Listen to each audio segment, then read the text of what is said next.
పనులు చేస్తానని చెప్పాడు, ఇప్పుడే వచ్చాడు జస్ట్. నేనేం చెప్పలేదు, అబద్ధం చెప్పలేదు. మాట్లాడు.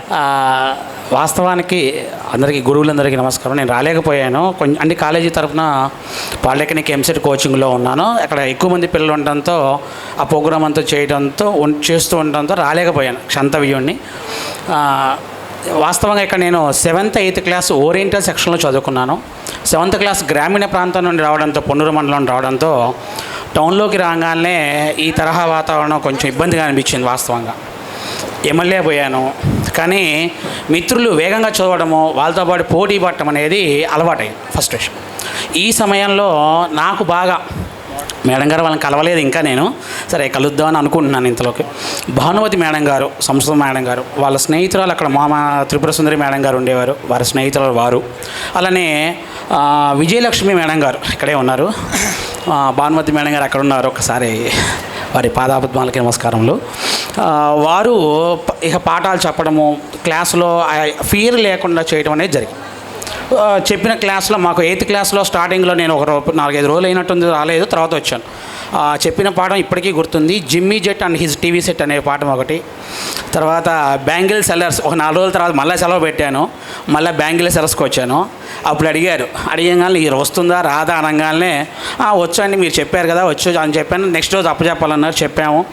అప్పటికి అక్కడి నుండి కాస్త ఫియర్ పోయింది. ఇక మిత్రులు కొంతమంది ఇక్కడ చదివేవాళ్ళు, శర్మ కానీ, సీతారామ శర్మ, అలానే శివకిషోరు, సింగు, ఆడపిల్లలు 2-3 ఉన్నారు. వీళ్ళందరూ గట్టిగా పోటీగా చదివేవాళ్ళు. నేను ప్రయత్నం చేసేవాడిని, నా ప్రయత్నంగా నాకు మార్కులు వచ్చేవి. అట్లా 8th 9th ఇక్కడ కంప్లీట్ చేయటము.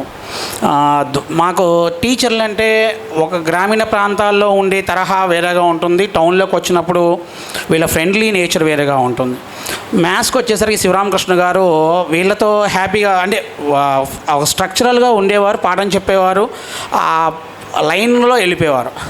నేను కొత్తగా రావడంతో నాకు కొంచెం ఇబ్బంది అనిపించేది, కొంచెం ఆయన స్ట్రిక్ట్గా ఉండడంతో నేను కూడా అందుకోలేకపోయేవాడిని అనిపించేది. తర్వాత వారు సౌహృదయాలుగా ఉండేవారు, తెలియని అడిగి చెప్పించుకునేవాళ్ళం. అలా నడిచింది. ద్వారకానాథ్ మాస్టర్ గారు పొద్దున ఫోటోలో చూశాను, అక్కడ కాలేజీలో ఉన్న ఇదే మనసులో ఇక్కడ టీచర్ల దగ్గర రాలేకపోయానే బాధలోనే ఉంది. సరే చూసి మళ్ళా వచ్చేసాను. వారు చాలా చక్కగా నాతో స్నేహంగా ఉండేవారు, తెలియని అక్కడికి వెళ్ళేవాళ్ళు, మాట్లాడేవాళ్ళము. భానుమతి మేడం గారు కానీ ఇట్లా క్లాసులు అన్నీ కూడా జరుగుతూ వచ్చినాయి. తర్వాత 10th అయిపోయింది. ఇంటర్మీడియట్ 10th నేను మళ్ళీ మా ఊరు వెళ్ళిపోయాను, పొన్నూరు చదువుకున్నాను. BAOL చదివాను. తర్వాత రాష్ట్రీయ సంస్థ విద్యాపీఠంలో MA అయిపోయింది. తర్వాత పొట్టి యూనివర్సిటీలో తెలుగు MA చేశాను. ఇక లెక్చర్గా చేస్తూ టౌన్లోనే ఉన్నాను. కోచింగ్ సెంటర్ నడుస్తుంది, ఎంసెట్ స్థాయి వరకు చెప్పగలుగుతున్నాను. 2 పిల్లలు ఉన్నారండి, 2 అబ్బాయిలు. ఒక అబ్బాయి IIT మద్రాసులో చదువుతున్నాడు, BS డిగ్రీ. ఒక అబ్బాయి వచ్చేసరికి 10th క్లాస్కి వచ్చాడు ఈ సంవత్సరం. ఇది ఉన్నటువంటి పరిస్థితి. అయితే మిత్రులందరినీ కలవడం చాలా సంతోషంగా ఉంది. ఇక్కడ మేము చాలామందితో క్రికెట్ ఆడుకునేవాళ్ళం, మా మిత్రులందరూ బాయ్స్తో ఎక్కువగా. సరే వాళ్ళు కబడ్డీకి వెళ్ళేవాళ్ళు. వెంకటకృష్ణ గారు ఇక్కడే ఉన్నారు, గుర్తుపట్టలేదు కానీ వారు. నేను చాలామందిని గుర్తుపట్టగలిగాను ఫోటోలో చూసినప్పుడు. చూశాను, సుమలత గారు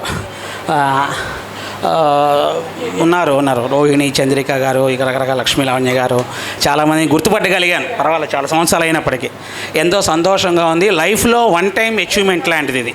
వాస్తవంగా మేము లెక్చర్గా ఉన్న ఎంతోమంది పిల్లలకి మా గురువులు మాకు చెప్పిన ఆదర్శాలతోనే, విలువలతోనే జీవిస్తూనే ఉన్నాం. సాధ్యమైనంతవరకు అలానే ఉన్నాం, లేకుండా ఏం లేదు. ఈ మా గురువులు అంటే మాకు చాలా ఇష్టము. వారిని ఎప్పుడు మేము తలుచుకుంటూ ఉంటాం.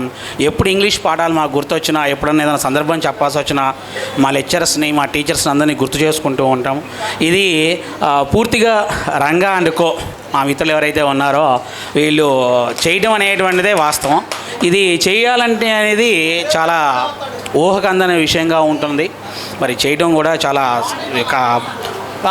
దైవ సంకల్పం వాస్తవం. ఎందుకంటే లైఫ్ టైం అచీవ్మెంట్లో మళ్ళీ టీచర్స్ని చూసే అవకాశం మళ్ళీ వస్తుందో రాదో తెలియదు, మళ్ళీ స్నేహితుల్ని మళ్ళీ కలిసే అవకాశం వస్తుందో తెలియదు. ఈ అవకాశాన్ని కల్పించినటువంటి మా మిత్రుడికి, అలానే కృష్ణ నన్ను మర్చిపోయాడు. వాస్తవంగా మీ అందరూ క్రికెట్ ఆడేవాళ్ళు, రకరకాల వెళ్ళేవాడు. భాస్కర్ అసలు మర్చిపోయేవాడు, నాతోనే తిరిగేవాడు, ఇక గుర్తుకోవట్లేదు. సరే చాలాసార్లు అడిగాను. దయాకర్ అందరూ ఉండేవాళ్ళమా అంటే అన్నీ గుర్తులేవు, మర్చిపోయామని, వృద్ధాప్యం వచ్చేస్తుంది కదా. సరే, ఈ అవకాశం ఇచ్చినందుకు ధన్యవాదములు, థ్యాంక్స్. మీ ఇల్లు గుర్ర జాషువా గారి ఇంటి పక్కనే నాకు తెలుసు.